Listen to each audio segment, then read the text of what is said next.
All right, folks. I'm doing the jumper seat installation, and so I already figured out how to get to the bolts in the middle. It might not be the cleanest way to do it. Some people may want to take off the seats to do this. For what I'm doing, I think this is going to work just fine. Like I previously said on a video, I'm doing a sub box back there, so a lot of this carpet's not going to be used anyways.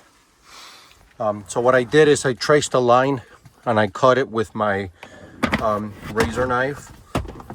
Then if you pull up the carpet, I had already done this previously, there's a foam piece that goes in there, and so then you can cut that back there as well. And then this, like it's a little, just a flimsy foam piece, will go here, and you'll see there's one bolt there, another one here.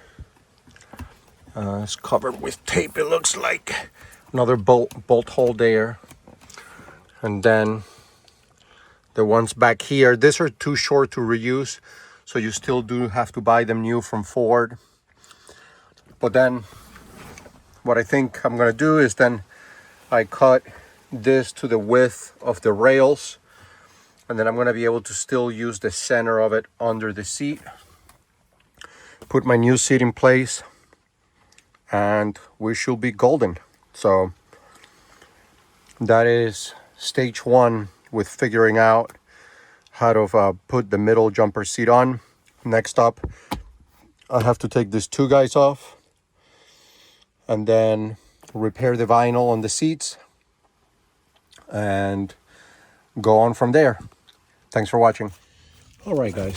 So as we embark into this project of deleting the captain chairs in favor of a bench seat, I ordered the parts from Ford that supposedly are the ones that you need to do this. So I wanted to share that with you. Got two of these. These are little rubber insulators that go between the seat bracket and the floor in the front piece of the bracket. So we got two of those guys. This is the plastics that you gotta change on the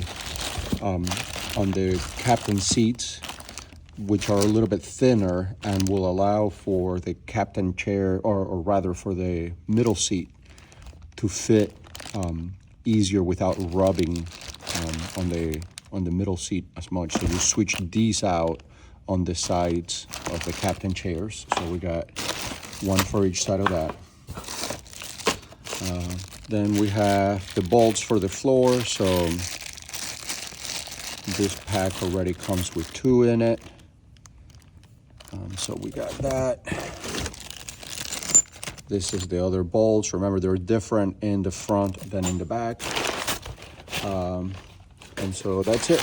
That is just empty paper. So essentially, I believe those are the bolts for the rear. These are the insulators for the front. These are the bolts for the back, and then the two plastic pieces. And so this is one part number, and this other part number. So hopefully we can make this work out, and I'll keep you guys posted. So thanks for watching. The middle seats, for the captain chairs, rather, the plastic piece, let me show you the visual of what they do. So you see how this is much thicker here, and then it tapers lower. Well, this is essentially the same thing, only is that width so that thin all the way through, which will give us the extra clearance. So it looks like there's one screw in that side, and then there's just clips at the bottom. So I'm going to go ahead and take that off, and then we'll go from there. Thank you, guys.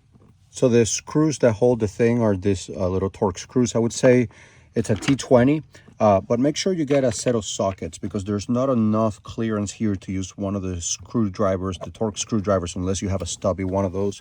Once you take off the screw, this just pulls out fairly easy. There you go, and it's gone. And so then the new piece will mount just like the old one.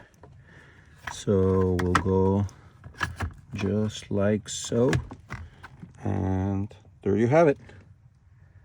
Now we have that extra clearance that we need in there. I suppose you could just eliminate the factory one and not put anything there. But of course, I'm trying to do this the best way possible. So that's what I'm gonna do. I'm gonna replace those pieces. Cheers.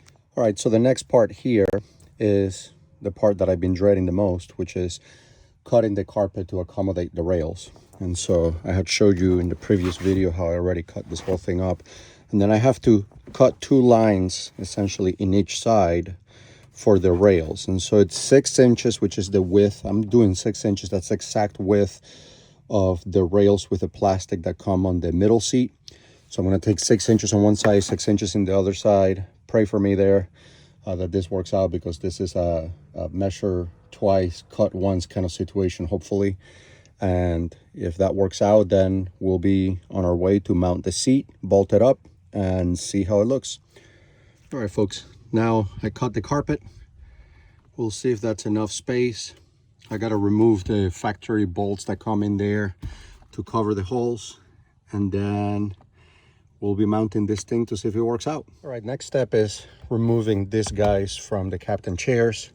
So there's a zipper you get to through the bottom side here, and then you unzip it and you'll see you have a bolt to remove there to get this out of here. So we're gonna do that next. All right, so I removed already these. It's a Torx T47 to remove that bolt in the middle. There is that pin that sticks out of the seat. I'm pretty sure I'm gonna have to cut that off. But I'm gonna try to put the seat in before cutting it and getting to that point of no return and see if it works. And I'll keep you guys posted. I'll let you know what happens once I try that out. All right, folks, please excuse the noise. I got all the lawn maintenance guys in the property, so I don't really know if you can hear this very well. But I already mounted the middle seat. You can't slide it down the middle like I was intending to do. You do have to loosen up one of the 2 sides, move it out of the way, and then put the middle seat, and then hopefully the side one will slide right in. I did not have to remove the pin. You can kind of see it there.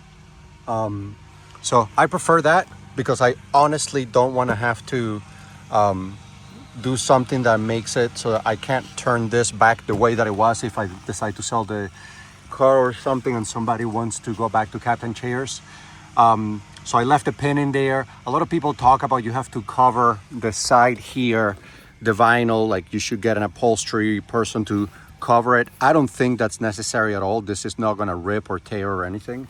And so anyways, there you have it. Middle seat is mounted. Now I'm gonna mount this puppy and we should be good to go. All right, folks, the project is done. So this is what it looks like from the back. This was all the space that the 3rd row seat was taken. So massive gains back here. Pretty excited about that. And then let me show you what it looks like.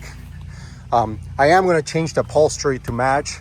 I just figured before spending $700 reupholstering this seat, I'm not knowing whether this was gonna work well or not, that I try it like this. Once you take off the 3rd row, you cut the carpet. Taking the seats in and out is a matter of 4 bolts, so it's not a big deal. I did want to say the bolts in the front here, those are T55 Torx, and so we still are able to do all of this. The middle one will come down just like this, and same thing in the other side. Super happy the way this came out. I feel like this is the way this car should have come from the factory, and then they should have made the 3rd row an option for those that need it. But anyways, now it is the way that I want it. And so, oh, and by the way, seatbelt. This is all kind of self-contained in this seat, so good news there as well. I hope this was helpful for any of you trying to do this project, and give it a follow. Expect more updates. Oh, by the way, one thing I did do, instead of buying a new carpet, I just or floor mat rather, I cut the one that I had, the Husky line or whatever that I have, to fit. Then I'm going to clean everything out and we should be good to go. Thanks for watching. You all have a blessed day. Thank you.